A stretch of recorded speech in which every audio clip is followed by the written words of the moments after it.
Hey everyone. All right. So in this video, I have a very special guest on board with us today. His name is Cole. He's a writer for Laughing Place, and we're going to go ahead and discuss a lot of things going on with the parks and whatnot.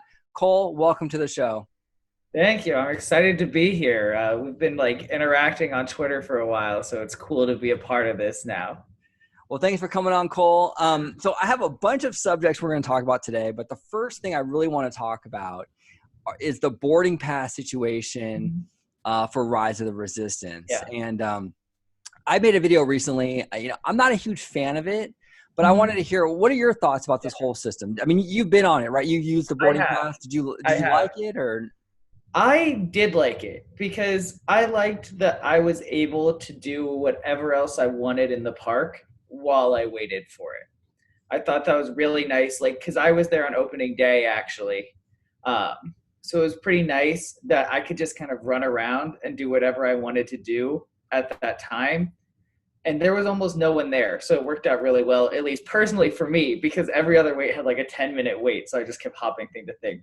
But just in general, I do like the concept of it. I think that virtual queues are kind of where the future is going at this point. Universal's been doing it for a couple of years now. And I think that a lot of these new major attractions are going to start having it. I think a lot of the issues though with boarding passes initially is just that they're all selling out within the first couple minutes of the park opening. But I think that's a problem that's going to fix itself as time goes on because the demand won't be quite as high. Like even now, you're seeing some of them get to 30 minutes to an hour. So it's some more time to be able to get there. Yeah, that was my biggest issue. Well, one of my biggest issues with the boarding pass situation was you get there 8 o'clock or earlier, Yeah. really, but you Yeah. can actually get your boarding pass at 8 o'clock, Mhm. and then you get like a number, and then you have to wait until like the end, like Yeah. it's hours and hours go by before they Mhm. call you. Yeah. Have you heard anything? Has that changed? I mean, are people getting on the ride in a shorter window now than those for that first few days, or is So it still the same kind of? I think it all depends. It depends on how many times the ride breaks down. If being honest, that's really because the first day, I think 4 times I counted it broke down before I got on it. Wow. Wow. So I would say really it's just kind of at the mercy of how fast, how many times it's going to break down and how that goes for the day. Because then if it breaks down, then you have to let all those people go on again and stuff like that. So I think that's really kind of the deciding factor. I know that in looking at Florida, it's had some good days, some bad days. So I think we'll see kind of a similar thing at Disneyland as well. Yeah, and that's my biggest issue. Like, I think if like you can get the boarding pass at like 8 o'clock, and then Mhm. if you can like feasibly ride it within a few hours of getting that boarding pass, Yeah. I'm 100% on board of that with Mhm. that. That's awesome because Yeah. that's basically like, yeah, you're basically, they're holding your spot in line. Yeah. My biggest issue when I made my video a few days ago was more about like getting the boarding pass and then having to like, you have to dedicate a whole day to that Yeah. whole thing because then you won't be able to ride until like Yeah. 8 o'clock that night. But if they're getting people on quicker, assuming it doesn't break Mhm. down, and they're getting to ride at like 11 o'clock, 12 o'clock, Yeah. 1 o'clock, then that's cool. That's actually a lot better. That's more attractive. Yeah. I You think it know? was roughly I think roughly if you're in the first 50 boarding groups, and it usually gets to about 100, you can usually get on by one or two and Oh, not that's not have too. it super crazy. So yeah, I think a lot of it is just based off the fact that it's still so new. I really think that if you were to go in the middle of February or beginning of March, you would definitely see that lengthening out a lot, like the time lengthening out for when you could get the boarding pass and making it so you could get one at 11 a.m. and then be able to be on by 6 or 7, which is a lot less kind of time consuming than if you're getting one at 8 a.m. and then waiting until 8 p.m. Yeah, exactly. Now you did mention Florida. Now Yeah. they're still doing their boarding because I know theirs opened last month. They're Yeah. still doing the boarding pass situation over there in Yeah. Florida too. I honestly don't think that they're going to stop doing the boarding passes. Really, maybe ever. Because Wow. it just virtual queue. If so, going through that queue, I don't think it could fit more than maybe 2 hours of people in it. Like Interesting. looking at it, like they definitely designed it to have a virtual queue because there was not really that much kind of like winding space to be able to shove a bunch of people into. So it's not like, and I haven't, just for full disclosure, I Yeah. haven't ridden the ride yet. But so the queue, it's not designed like Indiana Jones, where you're going like, it feels like forever through like endless. Yeah. It doesn't do that. So there is some of that, but I just don't think like it just doesn't feel like something that you could shove a 3 hour line into. Just kind of looking, I was like taking note of it as I walked through. Then again, I was also very excited at the time since this is my first time going. So like it's not the most perfect recollection, but it seems a lot like they're planning on this virtual queue being the status quo for a while. Interesting. Well, yeah, Yeah. like I said, like if they can really get it to like a fine-tuned machine where basically you get the boarding pass and you're on within a couple of hours or something, Yeah. I'm all up for that. I think Yeah. that's awesome. You know, like in my video, like my only issue was really just having to dedicate a day to the whole process. But if that changes, like you said, from just getting the ride more stable, you know, no breakdowns, and just kind of improving the process and getting everything working right, I think that would be pretty cool, and I'd be on board for that for sure. Yeah, it's going to be interesting. Another thing, I don't know if you saw this, Florida just got fast passes for Smuggler's Run. I did see that. So That is we'll see if interesting. that comes to Disneyland too and adds into that. You know, it's funny. I think, and I don't know, I might be mistaken, but I thought I saw last time I rode Smuggler's Run, which is like, I think like a month and a half ago or so, I thought I saw one of those fast pass little Yeah, tower they've things. had those towers up since it opened. Okay. I'm pretty sure those have been up the whole time. They just haven't used them. So they're definitely, they're Yeah, getting ready. They're going to, I think they're probably going to do it. yeah, I think so. Yeah, and I think it's better too to introduce it in the slower time Yeah. before the summer because then like people won't be quite as mad about the lines getting longer with fast pass being in. They'll be like, oh, that seems fine. And then summer will come out and everyone will be like, oh my God, 3 hour wait for Smuggler's Run. Well, I was going to ask you too, because you've been through the Rise of Resistance queue. Did you see those fast pass towers in that queue? Do you remember? Yeah, those are there too. Okay. Yeah. But I Okay. don't know. So they scanned our tickets um like before that little fast pass tower. So I'm thinking that maybe eventually if they were to implement that with the boarding pass, you would scan your pass there instead of having it on your phone. You would kind of scan your pass there as opposed to like kind of in front of it. That makes sense. That makes Yeah. sense. Mm-hmm. Okay, so since we're talking, I'm going to kind of segue a little bit here. Today we're going to talk mostly the parks, but since we're talking Rise of the Resistance, which is connected to Star Wars, and with the news that broke the other day that the Kenobi series on Disney Plus has been delayed because I guess Kathleen Kennedy wasn't happy with the scripts. Yeah. What are your thoughts on that? Where's your mindset with this going, right now? I mean, so yeah, I have been a big Kathleen Kennedy proponent for a while, but my patience is wearing thin. I'm going to be honest. It just seems like at this point, there's some kind of thing inherently wrong when you have over half of your things that you're trying to produce go through major changes like this. I don't know. Marvel seems like they have it worked out with like Kevin Feige is very good at controlling what's going on there and like has a good creative mind as well as a business mind. And I'm just not sure if Kathleen has that same creative mind as like is needed for the role basically. Yeah, and I completely agree with you. I've been a big supporter of Kathleen Kennedy, and I've defended her a lot through the years. But there comes a point after like issue number 45 that you have to like acknowledge there's a problem. And like you mentioned, Kevin Feige in the MCU. Yeah, I mean, I think the MCU has like 22 or 23 movies under their belt. And as far as I know, and I could be wrong, but as far as I know, they've only had problems with like 2 of those movies. Doctor Strange 2 recently, lost their director. And then before that, I think it wasn't since Ant-Man. Ant-Man. Yeah, Ant-Man in like 2015. Yeah. I mean, that's two. Okay, fine. That's normal. That seems like a normal amount. Okay, after making 22 movies, you're going to have Yeah. some issue. Yeah, there should be. Yeah. Yeah, but you look at even Pixar, same thing. I mean, as many movies as they've made, Brave had a director swap, I think, and I think Good Dinosaur did as well. Yeah. Mm-hmm. Again, that's standard. That's pretty much what Marvel has been doing. Yeah. Lucasfilm, on the other hand, it's been issue after issue. I mean, we just lost Benioff and Weiss with Game of Thrones. We lost, Lord Miller with Solo.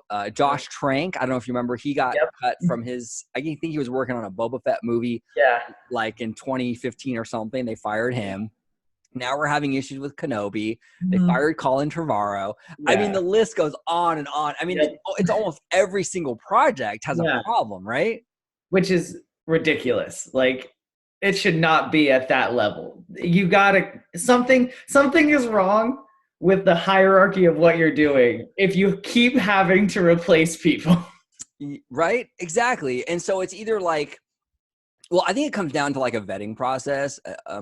At its core, I think what she's doing is she's kind of seeing directors and go, oh, that director's hot, give him a movie. That director's hot, give him a movie. And then when they get in, they don't see eye to eye and they have to depart. And it's just, I think here's the thing with her, with Kennedy, is like, she's an excellent producer, a legendary producer. That's undeniable. Yeah. Undeniable, right? She's got like an amazing resume, but that doesn't always translate well when you're like in terms of like from a producer to like heading a studio. Like you can be, Michael Jordan on the court, but that doesn't mean you can like run the team, right? Yeah.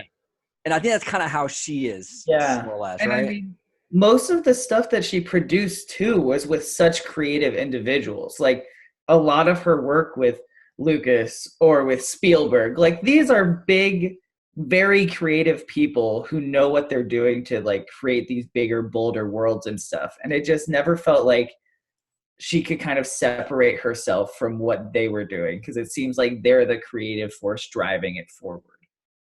Yeah, Cole, it's funny. I'm as a Star Wars fan, and you're a Star Wars fan. I mean, I just feel like right now, I appreciate what Kennedy has done for the franchise. I've liked the movies so far. Yeah, but I'm thirsty for like fresh leadership and to take this franchise in a bolder direction. I want like a Jon Favreau or somebody to get in there and really just kind of change things up. I think Kennedy, I feel like she's kind of a relic of, like, I think that she would have been perfect in like the 90s or something. Yeah. Like she's kind of like that 90s era or something. But like in this day and age, I feel like her philosophy and her mindset, her approach is kind of outdated. Yeah. I would love to see someone else in there to kind of just give it like kind of like a much needed shot in the arm, Yeah. Yeah. It'll be interesting to see. I feel like Dave Filoni might be their next tap to move up. Oh yeah, they should tap him. I mean, he's done phenomenal things. I mean, in regards to the fan base, I mean, a lot of his stuff, whether you're talking about Clone Wars, whether you're talking about Rebels, Mandalorian, it's pretty universally loved. I mean, the fan base universally loves his stuff, right? Yeah. It seems like he's kind of the next coming with like them ending these cartoon shows and stuff like that. It's like, all right, he's like slowly being integrated into live action. It seems like they're almost grooming him for the next step. And it's interesting. I wanted to bring this up to you because I watched a video. Are you familiar with Den of Nerds? Do you ever watch their stuff on YouTube? No, but I'm pretty sure I saw that video that you're talking about. The one he did recently about this whole Kenobi thing. And he touched upon an interesting subject where he said, or I think it was like his speculation basically, where like he thinks that this whole story of like Kennedy having issues with the script is sort of a cover. Because she said at D23 in August, the scripts were done and they're ready to film, right? She said it on stage. Yeah. So his whole thing was like, well, maybe it isn't Kennedy who has a problem with the script. Maybe there's already new leadership coming in. And anytime you have new leadership, Yeah. that new leadership comes in and kind of reviews everything on the table. They almost always make changes. Yeah. Maybe that's what's happening. And, a lot of these reports from like the various trades and stuff, they made an emphasis of like, it was Kathleen Kennedy that had an issue with the script. Maybe that's cover. Maybe there is a new Lucasfilm head that's reviewing this stuff. Yeah. Why wouldn't Kennedy have a problem with the script back in August when it was done, right? It doesn't make any sense. Like, they had probably seen, like, with the whole idea of them saying, oh, it was too close to The Mandalorian. I'm just sitting here saying, you probably had seen all of The Mandalorian by August when that came out. So there's no way that you thought that was too close to The Mandalorian. That's just not a good excuse. Right? They make it sound like Kennedy watched The Mandalorian along with all of us. Like she just found out what happened at the end. Like, come on, Yeah, I mean, and I always wanted the show to be about Obi-Wan learning about the Force. That always made sense to me. Yeah. It wouldn't make sense for him to be looking over Luke the whole time and having that be the central focus of the show, because we already know what's going to happen with Luke. It's not like there's this big mystery of what's going to happen. We know Luke's going to be fine. But people want to hear more about the Force. This show should be about him getting in touch with the Force and learning how to become a Force ghost and stuff like that. Yeah, no, that'd be cool. That would be definitely cool. And that's sort of the issue whenever you do like prequels that are too close to the films, is like you said, the outcome. You know? It kind of takes away the mystery. Like Mandalorian, it's kind of set on the timeline where we don't know what could happen. And these are all new characters, Yeah. Every time they threatened Baby Yoda, I felt threatened. I'm not going to lie. I was like, don't do anything to him, please. I know. Yeah, I know. It really was. It was riveting. The last 2 episodes were riveting. Yeah. It was pretty cool. We'll see what happens. I'm hopeful about the future. I do kind of have that feeling like Den of Nerds was talking about big changes coming. I kind of feel like that is in the cards, Kennedy's getting older, and I just feel like something's coming, Yeah, I think so. I think it's going to be sooner rather than later, too. Definitely. Yeah. Definitely. So let's segue back into the parks. I wanted to talk to you about like Disneyland Resort, about like expansion, right? Yeah. Because once Avengers Campus opens, this summer, and then like in a couple years when the Avengers e-ticket opens, DCA doesn't really have, or at least not a whole lot of like blank land, so to speak, to expand on. And Disneyland we're cutting into the like backstage areas and things like that. Like, what are your thoughts on the future of the Disneyland Resort in terms of expansion? Like, where do you think where do we go from here? Yeah, so I actually pulled up a Google Earth picture because I wanted to see. I was curious. And just looking at it, it really doesn't seem like there's that much space. Like, I don't know where they could go without taking away from other stuff at this point. Especially because with Mickey's Runaway Railway coming, that's taking up a large part of that space above Toontown. So they're losing that area too. And yeah, like with Avengers being there, that it loses that expansion pad for DCA. So I think realistically, it's all going to have to kind of cannibalize on what's already there. And I think the most logical starting place is getting rid of Autopia. I may be biased because I hate Autopia. I can't stand it. But it just seems like it'd be a way better use of space to expand Fantasyland and put stuff for Autopia, or for like Fantasyland stuff in that area. I completely agree. I think Autopia should be looked at for a number of reasons. Number one, it's so outdated, and I really don't know there's much you can even do to really bring it up to. No, there's not. I mean, unless they have like hover vehicles, which is never going to happen. It's always going to seem like an outdated thing, right? Yeah. And it takes up a huge amount of land. I mean, it's a massive amount of acreage in a park that is thirsty for room and expansion. Yeah. So Autopia should definitely be on the chopping block, Yeah. And plus, kids are more sophisticated now tech wise, where like you can ride the Millennium Falcon Like Mhm. as a Yeah. child, you can fly the Millennium Falcon. Do you Yeah. really care about driving this little go-kart? I don't know. I I'm not a know. kid anymore, but it just seems like, you know, Yeah, and as soon as you have a driver's license, that ride becomes way less exciting because you're like, why would I want to drive this 6.5 mile per hour gas guzzler as opposed to exactly. That you have to like, you actually like, you know, like you hurt your muscles even pushing the gas pedal because yeah, it's there's so much pushback on it. Like you got yeah, to really push on it. yeah. I don't get it. I don't get it at all. And I like putting in a Frozen ride there or the Beauty and the Beast ride from Tokyo. Like those would fit perfectly back there, and you would Perfect. have space. Yeah, I mean, Frozen would be gorgeous in that area because then you would have like the snowy Matterhorn as a Mhm. backdrop, and that would fit really nicely, It you would know? fit really nice, yeah. And then you could even have like almost its own little mountain area and also put like a Beauty and the Beast castle up there. Like all of it, I think, could flow really nicely with each other.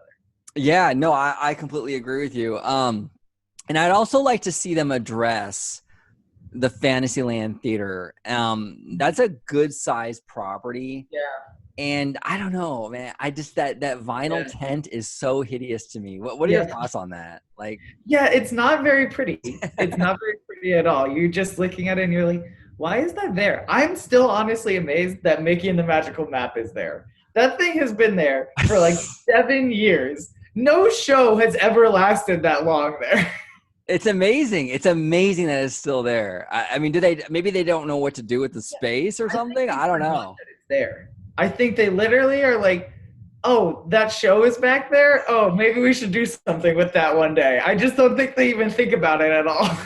Yeah, yeah, it's crazy. It's crazy. So, like within Disneyland, yeah, you're right. It's gonna have to start cannibalizing itself a little bit. Yeah. Like these areas, these dead zones, Hmm. and we didn't even really touch upon like the Tomorrowland proper, Yeah. right? Like Buzz Lightyear, even Star Mhm. Tours is kind of Yeah. expendable now, Yeah. and like obviously Star Tours Launch Bay, Mhm. Yeah. even Launch Bay. It's yeah, amazing that's still there. yeah, it's a you know, I mean, it's a huge again, it's like Autopia. It's just this Yeah. big thing, Hmm. you know, it doesn't really serve a lot of purpose. So with Tomorrowland, they have a lot of room, I guess, to kind of go in there and redo things. But Hmm. do you think that eventually we'll get the third park because kind of like out of necessity, they're going to kind of have to? I don't know. I don't know because it's just such a different scenario than going over in Florida, where like they own that entire area and they don't have to kind of like navigate around. It would be really difficult to work through the infrastructure of Anaheim to get people to a whole third park because you'd have to be on public roads and all this kind of stuff unless something dramatically changed. And they're really not on good terms right now with the city of Anaheim anyway. So I think that there would have to be a really huge amount of things to go right to make it happen. Yeah, you would need a major renovation to the area, similar to what Mhm. we saw in 2001 when they added DCA. You Yeah. know, um, a lot of people pointed to like the Angels Stadium spot, Hmm. which I think is now it's impossible because I think the team They signed extended their lease for a while. Yeah. for a while, so that's out of there's no Hmm. way now with that. But I always felt like the Toy Story lot was a good spot for a third park Yeah. if they were going to put one there. I mean, it's 100 acres. Yeah. It's big enough for at least like a Mhm. DCA style Yeah. park. But like you said, though, the park is only half the battle. It's Yeah. getting the people over there. They would Yeah. have to probably extend the monorail over there or Hmm. some sort of transportation system. Yeah.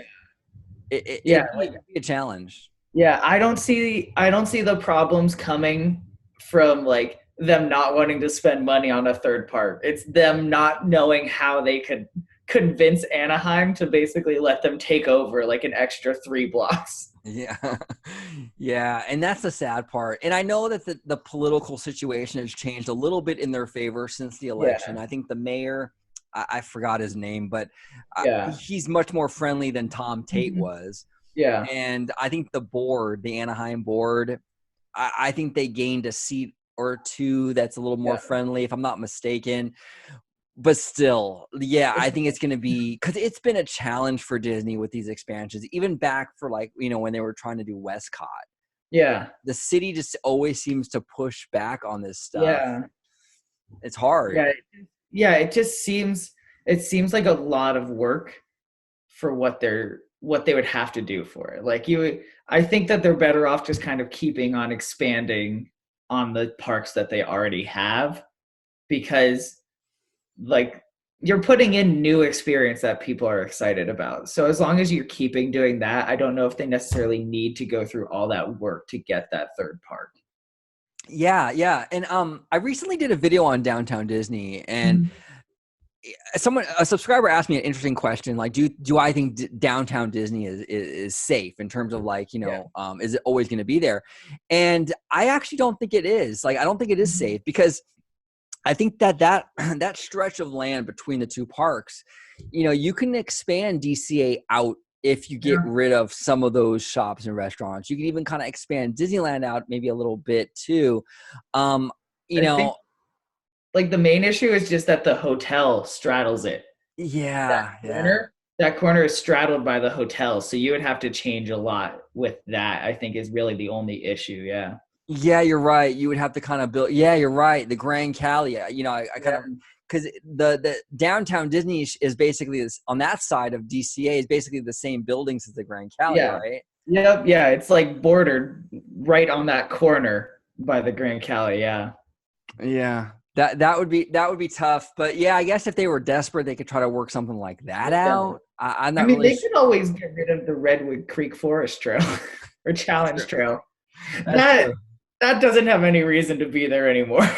I know, right? I know. And that always felt a little hokey for me in a Disney park. I know a lot of people like it, and I've had fun in there sometimes too, admittedly. But it just seems like it's not on the same level as like a Tom Sawyer Island. Yeah. It was fine when it opened, but 20 years later, you're like, do we still need this here? Yeah, DCA has, speaking of DCA, I mean, it does have areas that they can definitely graze and build something new. Like that's one of them. Yeah. Hollywoodland. There's not a single thing in Hollywoodland that's worth saving. Yeah. I mean, the animation building is nice, but I mean, if it came down to that or like a major e-ticket, I would take the e-ticket, Yeah. Yeah. It'll be interesting to see what they do with that, because like the one place where you don't really need a Hollywoodland is in Southern California.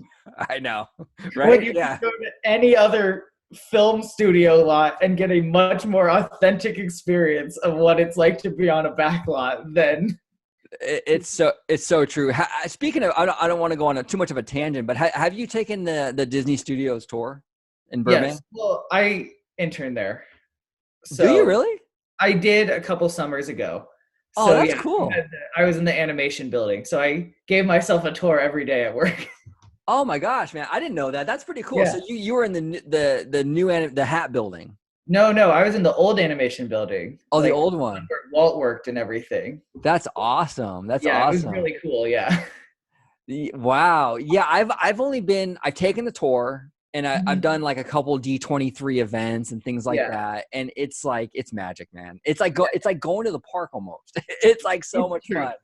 Yeah, it's like I never took it for granted. Like working there every day, I'd be like, "This is so cool! I am on the studio lot right now. Like this is the wildest thing of my life." That is awesome. Yeah, the studio is magic, man. I really love it. You guys watching, if you've never been on a studio tour at the Disney Studios, try to. D23 does the tours all the time. They do it like twice or two or three times a year. Try to do it. It's worth at least once in your lifetime, because it is an experience, Yeah, I think it's one of the most interesting of the studio tours, like in the Southern California area. I would say that and the Warner Brothers ones are probably the two most like robust and like full of history. Yeah. I haven't been on Warner Brothers yet. All I can think of is Animaniacs when I think of the Warner Brother a lot.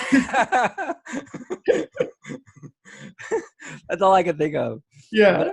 But yeah, like DCA, I mean, there's a lot of like wasted space there with Hollywoodland. And honestly, If they decided to get rid of Pixar Pier, I would be fine with it. Like, I would be fine. I'd be fine with it. Like, if you keep the lagoon, because World of Color is hugely popular, Yeah. and built some other sort of like immersive seaside thing Mhm. around the Yeah. lagoon, I'd be totally fine with that. Yeah. I, Yeah. I mean, I honestly don't even need it to be themed around California anymore. If I'm going to be honest, I'm totally fine with the kind of rebrand of the entire park and changing all of that up. yeah, and maybe that's coming. Maybe that's coming down the road. Maybe they'll do that. Yeah. We'll see what happens. But now I also wanted to touch upon. There were some new speaking of expansion and everything. Yeah. There was some new concept art released like 2 days ago. Yeah. For the new tower at the Disneyland Hotel. This is a Yeah. DVC, which is Disney Vacation Club Tower. Mhm. I think it's timeshare, right? These DVC Yeah. things. And I thought it looked pretty awesome. I wish that all the towers looked like this one, and maybe they'll do it eventually. But it's gorgeous. What were your thoughts on that art?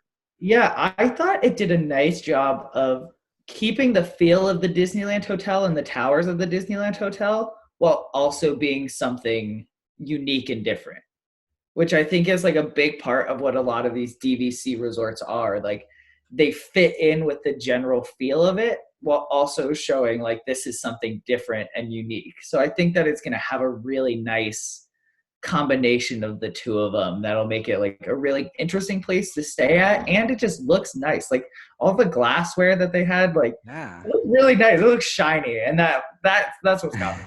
It looked really cool. It actually reminded me a lot. First thing I thought of when I saw it reminded me of a hotel that would exist in the Incredibles universe. It's that kind of like that mid-century vibe to it. Yeah. It looked so cool. And it will probably be Tomorrowland, the theme of the hotel, I would imagine. Oh yeah, because they have fantasy, frontier, and Adventureland. And adventure. It's probably Tomorrowland seems like what it's going to be anyway. So it seems like it'll already fit into that really well. And I'm really curious because, Disney is really stepping up its bar game with Trader Sam's and what have you. I'm curious if it's going to have some sort of themed bar as well. Maybe. It'll probably have a themed rooftop bar. Yeah. That's what I'm picturing. It seems like a place that'll be like, yeah, we got the rooftop bar, guys. We know that's what you wanted. That would be pretty awesome. Pretty awesome. I'd be like, come watch the fireworks from here. Yes. That would be awesome. Yeah, Disneyland Hotel, I mean, they're kind of doing it like piecemeal, but little by little, they're turning that hotel into something really special. And it started with like, Trader Sam's and the renovation of the towers. Now they got the new DVC tower. It's really turning into a nice little spot. Yeah. Yeah, I never end up going down there because I always spend like all my time in the parks. But when I do like wander my way down there, I'm like, there is so much to see here. This is so nice being here. It's pretty cool. It's pretty cool. Now, speaking of the hotels and everything, what are your thoughts on the Paradise Pier Hotel? Because after they redid Pixar Pier, they never changed it to Pixar Pier Hotel. It's been like over a year now, or it's going to be coming up on 2 years actually. Yeah. Do you think it's kind of dead man walking? Do you think this hotel is going to be torn down or rebuilt, or what are your thoughts? What are they doing with that hotel? I don't know. I think it'll sit there until they know that until they don't have anything planned for a couple of years, because I think they still need the capacity that the hotel can hold. So that's why they're not going to like take it down yet. But I bet after like Avengers Campus, if it doesn't look like anything's kind of pressing and like a big land coming up, then we'll probably hear more. So I would say maybe this summer after Avengers Campus opens, we might hear like, what's going to happen to this hotel that is outdated and not there? But it does serve the nice purpose of being the least expensive of them. It's like the valued hotel. That's true. So that's true. The one thing that it has going for it that makes it kind of hard to replace completely. Yeah, because if they replaced it, it's gonna be some four diamond like Yeah. like super expensive hotel because Yeah. that's how they always do Yeah. it. They always do it that way, you know? I don't know. There's some precedent though, like in Disney World when I was there last, we stayed at Pop Century and that just got like a major renovation to it. And all the rooms were very nice and modern and not like schlocky like they used to be. So Wow. I could see them doing something like that where it's still the value resort. Maybe it goes up a little bit, but at least they're putting the effort into it to make it a more like nice place to stay, I guess. Yeah, no, that would be cool. That would be cool. Mhm.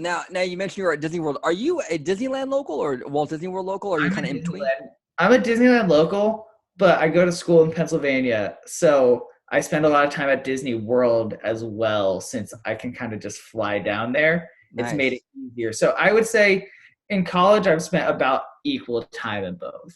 Awesome. Have you, because I don't dabble too much in my videos in Yeah. regards to Walt Disney World. I'm not as Mhm. familiar with that resort, but have you been on the Skyliner yet? Oh yeah, I loved it. That was my Yeah. favorite thing. Oh my goodness, it was so great.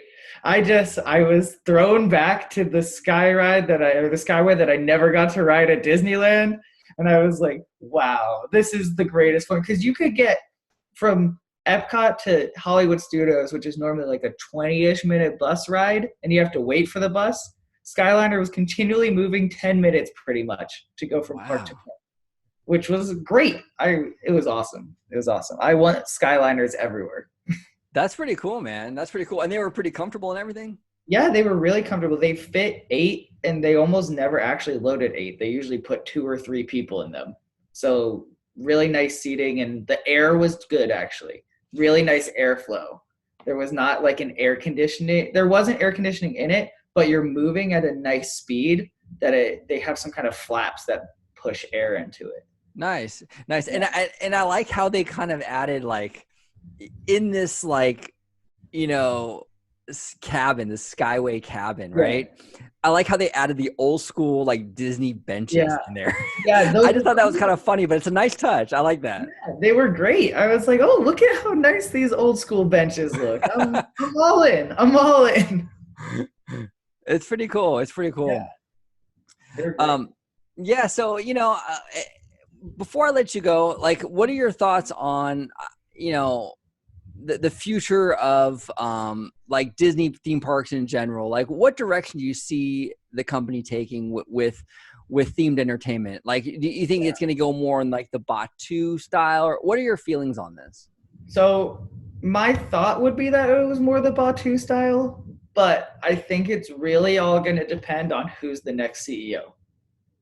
Like it's really hard to know what's going to happen when you don't know anything about who could potentially be the next Bob Iger because they could try and do things that are more similar to what Bob is doing, or they might have an Eisner thing where they just try to keep building parks as much as they can. So my gut though would say more like Batu and Avengers Campus and like these bigger, more immersed lands, just because that's where themed entertainment is going, like Nintendo World coming to Universal and stuff like that. So I feel like that's definitely where the industry as a whole is trending. Yeah, and you brought up a great point, Cole. Like with like we don't know until we know who the CEO is, because Mhm. even like, and I know online a lot of people talk so much trash about Bob Chapek, and Yeah. a lot of it's justified. A lot of it's Yeah. justified, but a lot of people, I don't think they realize that this guy, he is trying to move up. These guys try to move up the ladder, right? Yeah. So he's doing what he has to do to impress his boss. Yep. So a lot of the IP stuff might Hmm. be his own, you know, doing or whatever, but Yeah. a lot of it also might just be doing what he thinks will impress his boss. Yeah. And so even if he, worst case scenario, he became like the CEO, let's say, of Disney, he might rule the company way different than he did Yeah. when he was under Bob Iger. Because if you Yeah. remember, Bob Iger was kind of like an Eisner yes man when he worked for Eisner, but once he Yeah. became CEO, he became a completely different guy. Hmm. Well, I don't know. I wouldn't say he was that much of a yes man. Just from, have you read his book? I haven't yet. No, I Yeah. got it. I haven't dug into it yet. Yeah, I don't think he was as much of a yes man as you would think he would be. Mainly because Eisner was just so hard to work with that even if you were a yes man, it wouldn't get you anywhere.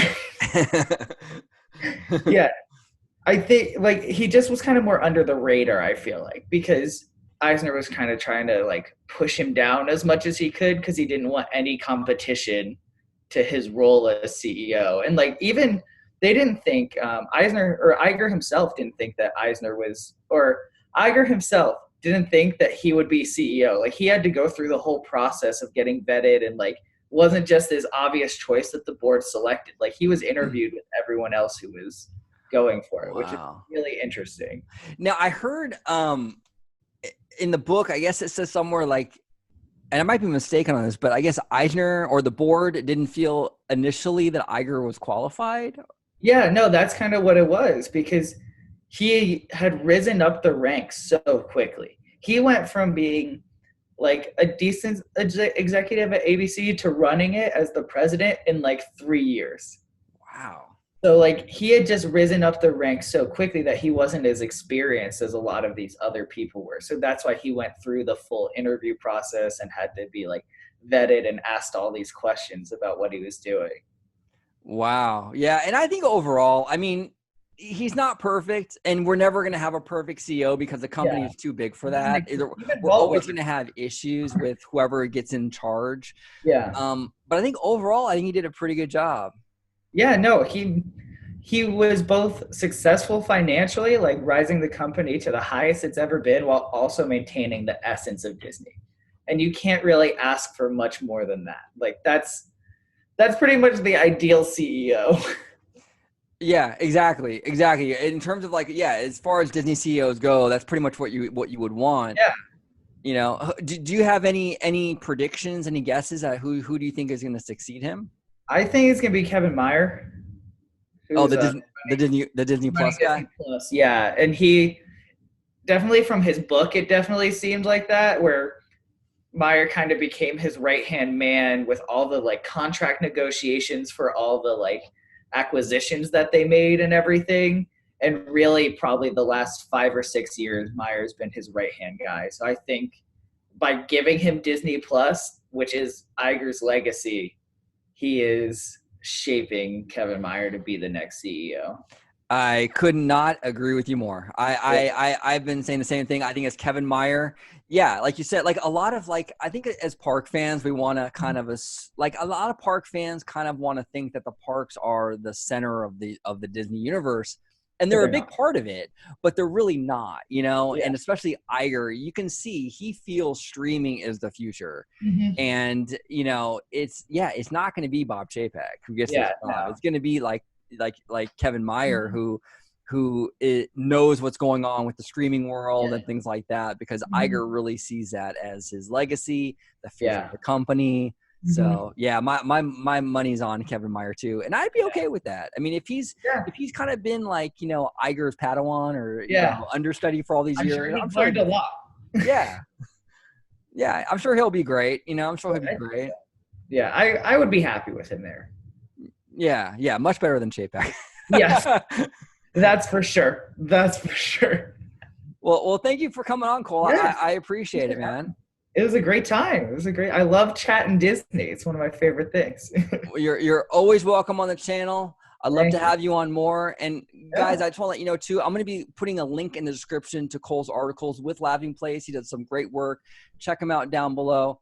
Thank you guys so much for watching, and have a wonderful day.